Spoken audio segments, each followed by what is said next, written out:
Nararamdaman nyo na rin ba ang tensyon sa market? Dahil ngayong July 18, 2025 ay isa pong malaking kaganapan ang magaganap para kay XRP. Ilalunch na po kasi ang ProShares XRP ETF. Isa pong makasaysayang hakbang na maaring magbago ng takbo ng presyo ni XRP. Kasabay pa nito ang Crypto Week sa Amerika. Isang linggo ng mga pag-uusap tungkol sa mga batas at regulasyon sa crypto. Kaya sa video na ito ay pag-uusapan po natin kung bakit sobrang importante ng ETF launch na ito. Ano po ang ibig sabihin ng ETF at bakit ito nakakakuha ng interest ng mga malalaking investors. Alamin din natin kung hanggang saan ang kayang itakbo ng presyo ni XRP at kung ano po ang epekto nito para sa atin bilang mga Pinoy crypto traders at investors. Kaya yan, bago po tayo magpatuloy ay pakibasa na lamang po muna ang disclaimer dito sa ibaba ng ating screen. At ayan, simulan po natin sa kung ano po ang ibig sabihin ng ETF at bakit po ito mahalaga para kay XRP. Kaya ayan, unahin po muna natin ang basics. Ang ETF or Exchange Traded Fund ay isa po itong uri ng investment na parang mutual fund. Pero ito ay nabibili at naibebenta sa stock exchange. Parang pagbili ng isang stock. Ngayon sa kaso po ni XRP, ang ProShares XRP ETF ay magbibigay daan para sa mga malalaking investors o mga institution na gustong magkaroon ng exposure kay XRP nang hindi na nila kailangang direktang bumili ng token. Halimbawa, imbis na bangko or hedge fund manager ay magbukas ng crypto wallet, ay pwede na silang mag-invest kay XRP gamit ang kanilang stock trading platforms. Ibig sabihin ay mas madali na para sa malalaking pera na pumasok kay XRP. At alam naman natin na kapag maraming kapital ang pumapasok, tumataas ang demand at ang kasunod po niyan ay tumataas din ang presyo. Ngayon ay kailan naman po ila-launch ang ProShares XRP ETF? Ayan, official na pong in-announce ang launch ng ProShares XRP at yan po ay sa July 18, 2025. Kaya mga ilang araw na lamang. Ngayon po ay July 12 na. Ngayon ay coincidence or hindi? Sakto itong sumabay kasi sa tinatawag na Crypto Week sa Washington DC mula po July 14 hanggang July 18.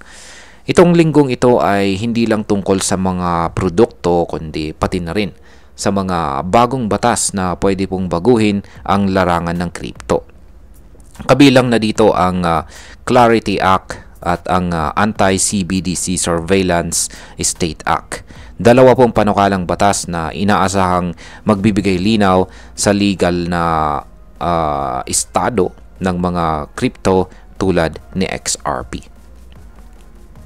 Kaya habang ginaganap po ang mga usapan sa Crypto Week, si XRP naman ay posibleng sabay-sabay makakatanggap ng good news mula sa ETF launch at sa mga regulatory sides.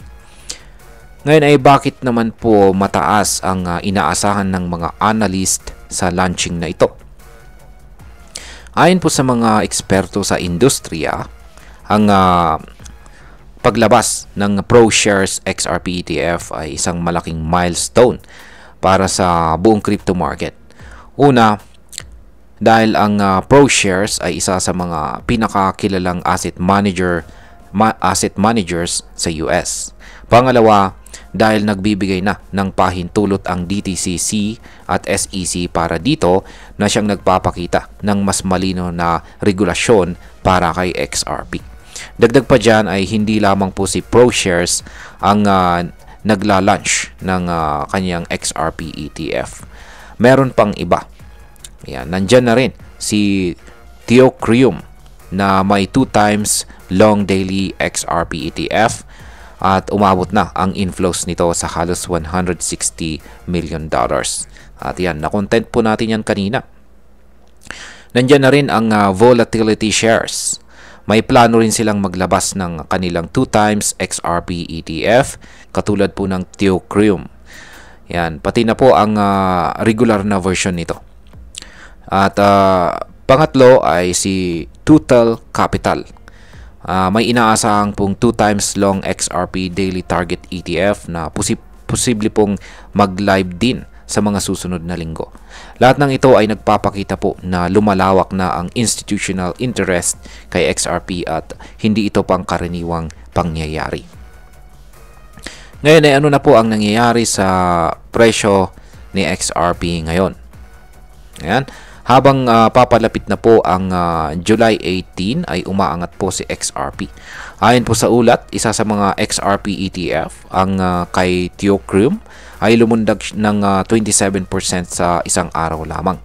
At tumubo po ng 55% na gains sa loob ng isang linggo. At ito ay sinamahan pa ng trading volume na higit $120 million. Meron na po tayong content dyan. Panoorin na lamang po ninyo yung video tungkol dyan para po sa mas kumpletong detalye. Ayon po kay Ginong Eric Balcunas, isang kilalang analyst sa Bloomberg, ang early launch ng mga ETF ay isang matalinong hakbang dahil ito ay nakatutok sa momentum ng XRP habang papalapit ang mga positibong balita. Ano naman po ang pwedeng mangyari sa presyo ni XRP pagkatapos po ng launching? Yan, kung susundan po natin ang mga naunang nangyaring ETF launches tulad ng kay Bitcoin at Ethereum, mapapansin po natin na tumataas po talaga ang presyo kapag may ETF na inila-launch.